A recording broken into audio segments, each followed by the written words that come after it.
This week's trip was one of our early summer outings to Pelican Lake in Utah, followed by Flaming Gorge. We go to Pelican first for a lot of fun with sunfish that are hand size and larger. These are fun fighting puppies and we enjoy every minute of it. The lake was a bit lower this year and we had to fight our way through the reeds, so we used 3X tippet. An unweighted gold or tan-colored damselfly nymph seems to do the trick. It's unusual not to get a strike every cast. Some interesting largemouth also inhabit the place. After an hour or two, this really gets a little too easy, so we packed up, headed up, back through Vernal, up Highway 91, and made our way up to Flaming Gorge Reservoir. The weather was threatening. Sue didn't want to fish any further, so I walked down by the dam myself.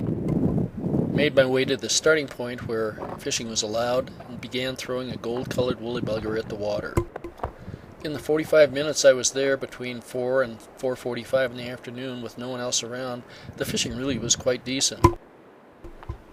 Must have had at least a couple dozen strikes, hooked up at least 15 of those. All were rainbows. None of them were very large, but even a 12 to 16 inch rainbow in fast water like this is a lot of fun. As busy as this river always is, it's amazing not to have any other competition for the water. The green's flowing at 1,600 cubes right now, which is a little bit more than we're used to. It's not bad for bank people, but it's probably a whole lot better for the drifter. We made our way down the Jug Hollow access point and camped out at our regular spot on Flaming Gorge Reservoir. Had no boat with us, so couldn't get out in the water, and probably didn't want to do that with both dogs along anyway. It rained all night and all morning. The weather's really ugly here. I did throw the same gold-colored woolly bugger on the bottom and eventually caught a nice little smallmouth here. The dogs enjoyed it more than I did. We had a light breakfast, rigged up for the tailwater, and made our way down to Little Hole where we started our walk up the stream. The pup still needs to be on the leash, so for the most part we kept her well in hand. Fishing was okay, but not great this day. Everything that we caught took a cicada. Here Sue's casting into a nice micro eddy along the edge of the stream. Everything we caught down here was a brown. No rainbows to be seen, and that's probably because we were fishing closer to the shore. Turned out to be a decent day weather-wise, even though our results were fairly modest.